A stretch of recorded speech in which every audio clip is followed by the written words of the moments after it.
Olá, bem-vindo ao Mercado Pecuário DBO. A pressão baixista sobre o preço da arroba tem perdido força por dois motivos principais. A redução da oferta de animais prontos para o abate, já que quem pode continua segurando a boiada, versus a necessidade da indústria de melhorar os estoques, de olho no aumento do consumo com a chegada do 13º salário. Como é que o pecuarista deve se organizar e aproveitar esse momento? Com a gente aqui no Mercado Pecuário, o zootecnista Rogério Coan, que é consultor e uma das vozes mais importantes quando falamos em planejamento e também gestão do negócio. Rogério, a gente conversou aí com alguns pecuaristas que relataram uma perda média por cabeça em torno de R$ 1.200 por causa aí da queda no preço da arroba. Daqui por diante, qual que é a sua dica para reduzir esse prejuízo? O que pode ser feito? A notícia boa vamos dizer, desse abate, mesmo diante do mercado bastante adverso, é que ele pode realizar uma reposição um pouquinho melhor, não muito condizente em termos de relação de troca do que a gente tinha praticamente 90 dias atrás, antes do embargo chinês, mas é uma situação um pouquinho mais favorável, tendo em vista que a reposição, dependendo da categoria, ela reduziu aí por volta de R$ 500 até R$ 700, dependendo da praça pecuária. Aquele pecuarista que ainda tem animais no confinamento, mas esses animais não estão prontos, ele pode trabalhar um ajuste na formulação da dieta, seja através do consultor que lhe atende ou profissional, no sentido de trabalhar muito essa questão de eficiência do ganho e, logicamente, mês de venda, porque a gente está observando aí nos meses de janeiro, fevereiro, principalmente no mercado futuro, uma posição de preço totalmente diferente. A gente tem acompanhado desde a semana passada, quinta e sexta-feira, o mercado futuro reagindo. Isso indica aí uma tendência de melhor precificação e também te visualiza, quando a gente roda nível Brasil, atendendo nossos clientes, uma certa lacuna na oferta de boi nesse período, porque as pastagens elas estão começando a recuperar agora, diante de uma seca bastante severa nas principais praças pecuárias brasileiras. Então, nós vamos ter uma pouca ou baixa oferta de bois para o abate, oriundos das pastagens, principalmente nesses meses de dezembro, janeiro, fevereiro e também março. Então, estrategicamente, o pecuarista pode, junto com esse técnico, ajustar a dieta, alongando um pouquinho mais o abate para esses meses que tem uma melhor precificação. E, lógico, se ele conseguir fazer um boi a termo ou indexar uma operação estruturada na BMF Bovespa, né, na B3, isso ajuda muito a minimizar a exposição ao risco. E isso tem que ser feito agora. Com certeza, o mercado futuro está subindo hoje, né? Subiu um pouquinho semana passada, está subindo mais hoje. Então, assim, ele tem que ser ágil no sentido de que ele possa aproveitar esse momento. Às vezes não é o melhor dos mundos em termos de remuneração, mas é muito melhor do que a gente estava visualizando há alguns dias, com a remuneração aqui no estado de São Paulo na ordem de 260, 270, em algumas regiões aqui do estado de São Paulo, né? Sem falar em outras regiões do Brasil que caiu bem mais, né? Com 240, 245, 250. Então, assim, é uma oportunidade dele travar o resultado, né?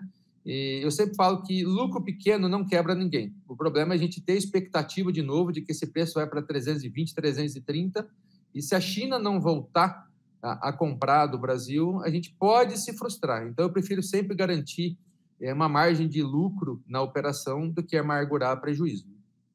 Rogério, a gente está falando aí de uma valorização da arroba muito voltada para o incremento das vendas no mercado interno por causa das festas. Essa retomada das pastagens aí também que sustenta a boiada, dá para segurar um pouco, mas na visão geral para 2022, dá para falar mais no decorrer do ano como será ou está cedo ainda? Vamos até março enquanto tiver chuva e tiver pasto. Nós temos, na verdade, uma série de dúvidas quanto ao mercado, né? Se a gente analisar que a China era o principal comprador, quando a gente analisa os dados da Abrafrigo, né, você tem a China como principal comprador. A gente não sabe como vai ser o retorno da China às compras. Eles acabaram de habilitar aí Uruguai, Estados Unidos e até Itália como fornecedores. Então, assim, a estratégia chinesa para nós é uma dúvida. O que cabe ao pecuarista? Ajustar as tecnologias de adubação, de suplementação, no sentido de que trabalhar de acordo com o mercado. É difícil ponderar como vai ser 2022. Mas o mercado futuro de 2022 já está posicionando o outubro ao redor de 330. Sim, isso é um indício provável de um mercado um pouco mais firme em 2022. Eu sempre tenho uma visão muito otimista, mas nós não podemos deixar que o momento que nós estamos vivenciando na pecuária ele é bastante crítico e é bastante avassalador, tendo em vista que muitos pecuaristas amarguraram um prejuízo bastante expressivo. Então, assim, eu recomendo realmente reajustar o modelo de negócio, trabalhar uma tecnologia mais branda em termos de suplementação. Os adubos estão num patamar de preço bastante proibitivos, então nós vamos ter que tirar um pouquinho o pé da adubação, fazer todo o planejamento, reestruturar os custos de produção, no sentido que a gente possa passar esse momento de incertezas e diante de um momento mais, vamos dizer, favorável da nossa economia, do consumo interno, que é o que rege, na verdade, praticamente o nosso mercado, né? Lembrando que o Brasil tem a característica da pecuária concentrar o mercado em 70% consumo interno e por volta de 30% externo. Então, nós temos que trabalhar essas nuances de mercado na expectativa de melhores momentos de exportação e também melhores momentos de consumo interno. Rogério, muito obrigado pela sua presença. Seja sempre bem-vindo aqui ao Mercado Pecuário com todo esse conhecimento. E eu que agradeço. Um grande abraço para vocês. E as perspectivas do mercado do boi para 2022 foi tema também do DBO Entrevista dessa semana, no comando do jornalista Fábio Moitinho. Na roda de conversa, Maurício Veloso, presidente da Assocom. Não acredito que os valores que esta arroba atinja seja suficiente para oferecer margem positiva ao pecuarista. Porque os custos de produção, de uma maneira geral, eles subiram no mínimo os 50%. E Bruno Andrade, diretor de operações do Instituto Mato Grossense da Carne.